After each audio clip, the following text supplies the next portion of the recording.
ಎಲ್ಲ ರೈತ ಬಾಂಧವರಲ್ಲಿ ನಮಸ್ಕಾರಗಳು. ಸೊ ಇವತ್ತೊಂದು ನಾ ಕಬ್ಬಿನ ಬೆಳೆಯ ಮಾಹಿತಿ ತಿಳಿಸ್ಕೊಡ್ತೀನಿ. ಸೊ ನೋಡ್ಬೋದು, ಈಗ ಎಲ್ಲ ಕಡೆ ಕಟಾವು ಆಗ್ತಾ ಇದೆ.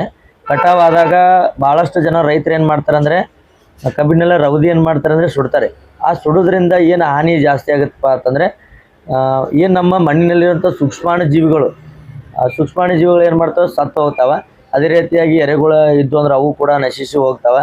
ಅದೇ ರೀತಿಯಾಗಿ ನಮ್ಮ ಬೆಳೆಯಲ್ಲ ನಮ್ಮ ಮಣ್ಣಿನಲ್ಲಿರುವಂಥ ಸಾರಜನಕ, ಫಾಸ್ಫರಸ್, ಸಲ್ಫರ್ ಇವೆಲ್ಲ ಹಾವಿಯಾಗಿ ಹೋಗ್ತಾವೆ. ಅದೇ ರೀತಿಯಾಗಿ ಕಾರ್ಬನ್, ನಮ್ಮದೇನು ಭೂಮಿಗೆ ಮತ್ತು ನಮ್ಮ ಬೆಳೆಗೆ ಅವಶ್ಯಕವಾಗಿ ಬೇಕಂತ ಕಾರ್ಬನ್ ಅಂಶ ಅದು ಕೂಡ ಹಾವಿಯಾಗಿ ಮತ್ತು ಹೋಗ್ತದೆ. ಇದರಿಂದ ತುಂಬಾ ಹಾನಿಕರ ಇದೆ. ಮತ್ತು ತೇವ ಕೂಡ ನಿಮಗೆ ಕಡಿಮೆ ಆಗುತ್ತೆ. ಇದರಿಂದ ಪರಿಸರ ಮಾಲಿನ್ಯ ಕೂಡ ನಿಮ್ಗೆ ಆಗುತ್ತೆ ರೈತರಿಗೆ. ಅದೇ ರೀತಿಯಾಗಿ ನೀವು ಕಬ್ಬಿನ ರವದಿ ಸುಡ್ಲಿಕ್ಕಂದ್ರೆ ನಿಮಗೇನು ಬೆನಿಫಿಟ್ ಆಗುತ್ತಪ್ಪ ಅಂದರೆ ನೋಡ್ಬೋದು, ನೀವು ಯಾರೋ ಭಾಳ ಕಡೆ ರೈತರ ಕಡೆ ನೀರು ಕಡಿಮೆ ಇರುತ್ತೆ. ಸೊ ಅದೇ ರೀತಿಯಾಗಿ ನೀವು ಆ ರವದಿನ ನೀವು ಮಲ್ಚಿಂಗಾಗಿ ಉಪಯೋಗಿಸೋದ್ರಿಂದ ಏನಾಗುತ್ತೆ, ನಿಮ್ಗೆ ಕಳೆ ಬರಲ್ಲ, ಅತಿಯಾಗಿ ಕಳೆ ಬರಲ್ಲ. ಅದೇ ರೀತಿಯಾಗಿ ನಿಮ್ಗೆ ತೇವ ಕೂಡ ಜಾಸ್ತಿಯಾಗಿ ಹಿಡ್ಕೊಂತ ಒಂದು ಜಾಸ್ತಿ ಇದಾಗುತ್ತೆ ರವದಿ ಸುಡ್ಲಿಕ್ಕಂದ್ರೆ. ಅದೇ ರೀತಿಯಾಗಿ ನೀವು ಇಳುವರಿಲಿ ಕೂಡ ಜಾಸ್ತಿ ತೆಗಿಬೋದು. ಅದೇನು ರವದಿ ಇರುತ್ತಲ್ಲ, ಆ ರವದಿ ಕಳೆದ ಮೇಲೆ ಗೊಬ್ಬರ ಆಗಿ ನಿಮಗೇನಾಗುತ್ತೆ ಅಂದರೆ ಇಳುವರಿಲಿ ಕೂಡ ಜಾಸ್ತಿ ಆಗುತ್ತೆ. ಮತ್ತು ನಿಮಗೆ ನೀರಾವರಿ ಖರ್ಚು ಕಡಿಮೆ ಬರ್ತದೆ. ಅದೇ ರೀತಿಯಾಗಿ ನಿಮ್ಮ ಗೊಬ್ಬರ ಖರ್ಚಾಗಿರ್ಬೋದು, ಇದು ರಸವರಿ ಗೊಬ್ಬರದ ಖರ್ಚಾಗಿರ್ಬೋದು, ಇದು ನಿಮ್ಗೆ ಏನಾಗುತ್ತೆ ಕಡಿಮೆ ಬರುತ್ತೆ, ಇಳುವರಿಯಲ್ಲಿ ಜಾಸ್ತಿಯಾಗಿ ಬರೋದಂತ.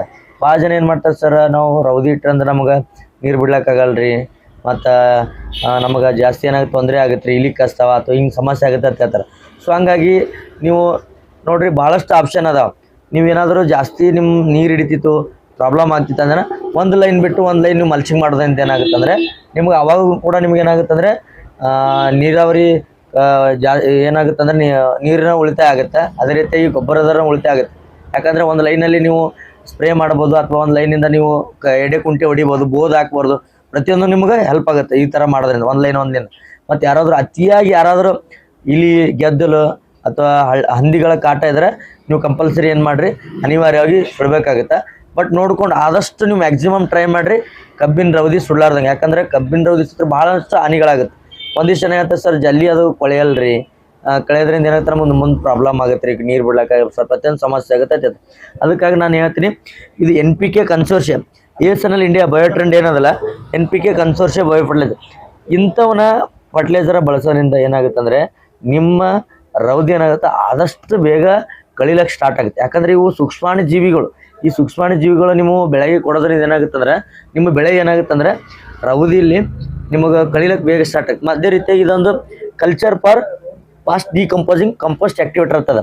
ಸೊ ಇದು ಕೂಡ ನೀವು ಸ್ಟಾರ್ಟಿಂಗಲ್ಲಿ ಒಂದು ಹೆಂಡಿ ರಾಡಿಯಲ್ಲಿ ಹಾಕಿ ನೀವು ಸ್ಪ್ರೇ ಮಾಡೋದ್ರಿಂದ ರವದಿಲ್ಲ ನಿಮ್ಗೇನಾಗುತ್ತಪ್ಪ ಅಂದರೆ ಬೇಗನೆ ಕಳಿಲಿಕ್ಕೆ ಸ್ಟಾರ್ಟ್ ಆಗ್ತಿಲ್ಲ. ಅಂದರೆ ಟ್ರೈಕೋಡರ್ಮಾ ವಿರಿಡಿನ ಹೆಂಡಿ ರಾಡಿಯಲ್ಲಿ ಹಾಕಿ ಕೂಡ ನೀವು ಸ್ಪ್ರೇ ಮಾಡಿದ್ರೆ ಏನಾಗುತ್ತೆ ಅಂದರೆ ನಿಮಗೆ ಕಬ್ಬಿನ ರವದಿ ಬೇಗನೆ ಕೊಳೆಯೋಕ್ಕೆ ಸ್ಟಾರ್ಟ್ ಆಗುತ್ತೆ. ಇದು ಇವತ್ತಿನ ಇಷ್ಟು ಮಾಹಿತಿ. ಇದೇ ರೀತಿಯಾಗಿ ಕಬ್ಬಿನಲ್ಲಿ ಬರ್ತಂಥ ಮುಂದೆ ಇನ್ನೂ ಹೆಚ್ಚಿನ ಮಾಹಿತಿ ನಾವು ಕೊಡ್ತೀವಿ. ಜಾಸ್ತಿ ಇಳುವರಿ ಹೆಂಗೆ ತೆಗಿಬೇಕು, 100 ಟನ್ನ ಹೆಂಗೆ ತೆಗಿಬೇಕು ಅಂತ ಭಾಳ ಜನ ಕೇಳ್ತಾ ಇದ್ದಾರೆ, ಸರ್ ವಿಡಿಯೋ ಮಾಡ್ರಿ ಅಂತ. ಸೊ ಅದಕ್ಕೋಸ್ಕರ ಯಾವ ರೀತಿ ತೆಗಿಬೇಕು ಪ್ರತಿಯೊಂದು ನಾನು ಹೇಳ್ತೀನಿ. ಯಾಕೆ ಒಂದೇ ವಿಡಿಯೋದಲ್ಲಿ ಎಲ್ಲನೂ ಹೇಳೋಕ್ಕಾಗಲ್ಲ. ಅದಕ್ಕೋಸ್ಕರ ಪಾರ್ಟ್ ಆಗಿ ನಾನು ವಿಡಿಯೋನ ಬಿಡ್ತಾ ಇರ್ತೀನಿ. ನಿಮಗೆ ಪ್ರತಿಯೊಂದೂ ಮಾಹಿತಿ ಬೇಕಂದ್ರೆ ನಮ್ಮ ಫೇಸ್ಬುಕ್, ಇನ್ಸ್ಟಾ ಪೇಜ್ನ ಫಾಲೋ ಮಾಡ್ಕೊರಿ. ಮತ್ತು ಅದೇ ಯೂಟ್ಯೂಬಲ್ಲಿ ನೋಡ್ತಾ ಇದ್ದಾರೆ ನಮ್ಮ ಚಾನಲ್ನ ಸಬ್ಸ್ಕ್ರೈಬ್ ಮಾಡ್ಕೊತ. ಹೆಚ್ಚಿನ ಮಾಹಿತಿಯಾಗಿ ಬೇಕಾದರೆ ನಾನು ನಂಬರ್ ಕೊಟ್ಟಿರ್ತೀನಿ, ಆ ನಂಬರ್ ಕರೆ ಮಾಡಿದ್ರೆ ನಿಮ್ಗೆ ಮಾಹಿತಿಯನ್ನು ತಿಳಿಸ್ಕೊಡ್ತೀನಿ. ಧನ್ಯವಾದಗಳು.